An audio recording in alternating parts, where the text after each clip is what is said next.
Today, I'm going to talk about what I believe is a new psychological condition that I've discovered related to disability, and I call it the "My Life is Over" syndrome. Hello, I'm John Foster. I'm a medical doctor who does Social Security disability exams. I've done over 1,500, and as usual, everything I say reflects my own opinions based on my own experience and study, and not the opinions of the Social Security Administration or any other medical body. Now, as I've stated before, when I began doing Social Security disability exams in 2017, I really had no idea what I was getting into. I thought that mostly I'd be seeing disabled people and evaluating how severe their physical problems were, and weeding out a few malingerers. I had no idea the amount of psychological distress and illness that I'd be seeing. And one of the reasons for that is there's almost nothing in the medical literature regarding disability and mental illness or psychological phenomena. What little there is mostly written by psychiatrists, mostly on how to differentiate true psychosis from malingered psychosis. The reason being that many psychopathic criminals, such as murderers, attempt to use the McNaughton rule, the rule that you cannot be found guilty of a crime if you are insane, to keep from having to suffer punishment for the serious crimes they've committed. There's a little bit of information, not that much, on functional illness. And here I'd like to point out that Dr. John Stone, a British neurologist, has several brilliant YouTube videos that I'll link to in the description to this video below. Surprisingly, he says that about 1/3 of the patients he sees in a general neurology clinic have functional illness, and even more surprisingly, that functional components, what we might call hypochondriacal or imaginary components of illness, are common in people who have physical neurological illness, such as multiple sclerosis. There's almost nothing on the psychology or psychopathology of people who are physically disabled. In a previous video, I mentioned that sadness among physically disabled people is often misdiagnosed as depression. Sadness is a normal psychological phenomenon. Depression is a mental illness. To give an example, as many of you probably know, my beloved dog Keiichi will turn 15 years old in 2 weeks. He's not going to live forever. That means that I've been attempting to prepare myself for when he dies. If, when he dies, I feel sad, perhaps even have some crying spells, and have little interest in enjoying life or even eating food, if that were temporary, say lasting a couple of weeks or a month or two, that would not be mental illness. That would be normal grieving.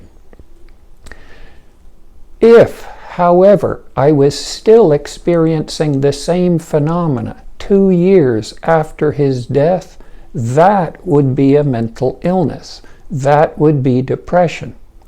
Likewise, if I experienced the phenomena of feeling sad, crying, having no interest in life, no appetite, due to some very minor or even non-existent problem, such as losing $10, and if that was persistent, again, that would be a mental illness. That would be depression.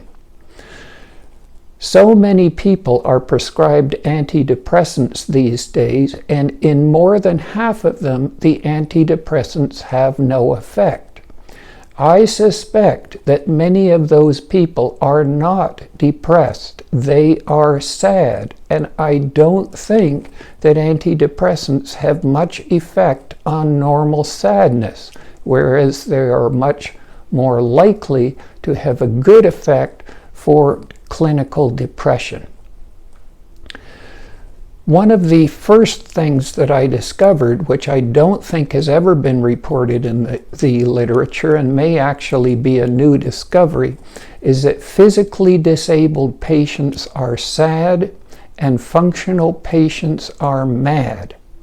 Also, malingerers, people who know that they're well and are deliberately pretending to be unwell, fall in the psychopathic spectrum. They are neither sad nor mad. They are smooth operators. And that fits because one of the hallmarks of psychopathic personality disorder is that psychopaths are abnormally low in trait neuroticism. They almost never feel anxiety and almost never feel depression. And if you're finding these videos interesting, you might want to subscribe. I do a video about once a week on different aspects of disability.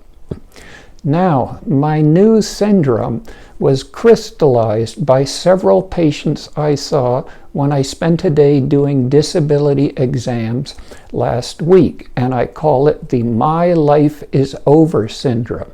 If you've been watching my videos, you may recall that I described a patient who had a neurological problem in one leg that caused a partial foot drop. The person had difficulty lifting one of their feet. They weren't completely paralyzed in those muscles, just partially paralyzed, and they had what I'd call a mild to moderate limp. And that was the only physical problem that they had. And at the end of the exam, their words to me were, regarding this problem, "My life is over." And that really struck me because the amount of their distress seemed way out of proportion to their physical limitation. I saw several other similar patients last week, and I've been actually seeing similar patients for quite a long time. I just hadn't put all the pieces of the puzzle together. And here are the characteristics of this syndrome. First, these patients have a real physical problem. The most common ones are cancer, serious trauma, a gunshot wound, or assault. And note that all of these conditions are painful and frightening. These people have been through treatment, and again, often the treatment is painful and frightening, such as chemotherapy, radiation therapy, and surgery for cancer, and multiple operations for trauma, gunshot wound, and assault. However, these people have been mostly restored to health. They have some minor problems, but are far less limited than many of the disabled people I see when I do Social Security disability exams. But the important thing is that they completely give up on life as if their life is over. They stop working, they stop doing almost all activities, they stop being physically active or exercising, and of course when that happens, the body stiffens up and loses muscle tone, so it's a vicious cycle. In contrast, many seriously disabled people do not give up. I saw one patient with cancer who'd been cured last week, who'd given up. But on the other hand, I saw a man with very severe arthritis in multiple joints who not only had the arthritis, but had then suffered a serious accident resulting in amputation of one leg. He could barely stand or walk without a walker. However, he told me of his plans to improve his standing and walking, and about the exercises and treatments that he was undergoing to improve his situation. He obviously had not given up on life. I'm not sure if other people have noticed this similar phenomenon.